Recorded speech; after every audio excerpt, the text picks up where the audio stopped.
ዛሬ የሰራሁት የዶሮ ስጋ ከኩዳር ጋር እንዴት ያምራል! ሰላም ናቸው? እንዴት ናቸው? እኔ ሰላም ነኝ፣ እግዚአብሔር ይመስገን። እንደምታዩት ይሄ የዶሮ ስጋ ነው ማለት ነው።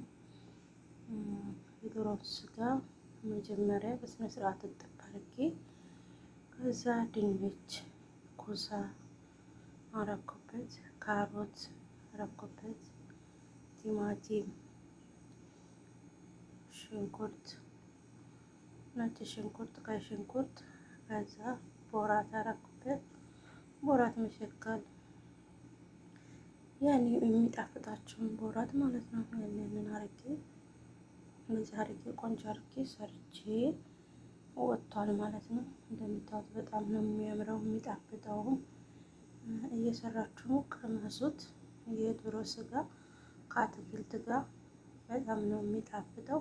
ለምሳ የሚሆን የዶሮ ስጋ ነው የሰራሁት ዛሬ ማለት ነው። ለምሳ የሚሆን የዶሮ ስጋ ከአትክልት ጋር እና ይሄንን ይመስላል። ከዛ ደግሞ ሩዝ፣ ሁብዝም የፈለጋችሁትን መብላት ትችላላችሁ። ከመጀመሪያው ጀምሬ ያልቀረብኩት ቪዲዮ የሚከታተል ስለሌለ ለዛ ነው። ማንም ሰው ጎራ ስለማይል ለዛ ነው። እና ይሄን ይመስላል የዛሬው ምግብ አሰራሬ።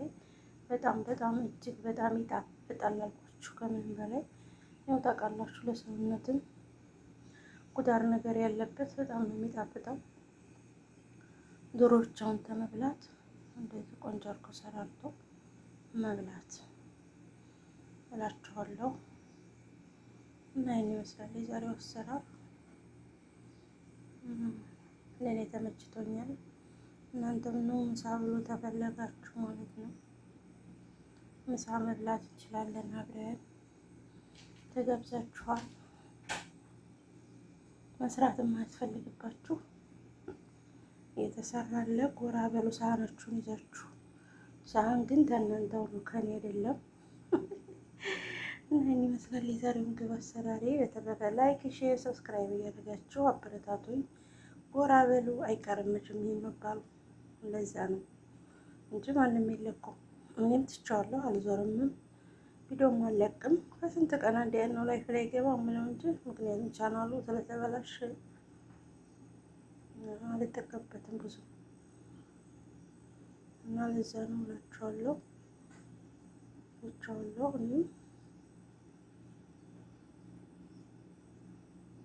እኔም በተረፈ ሰላም ሁኑልኝ።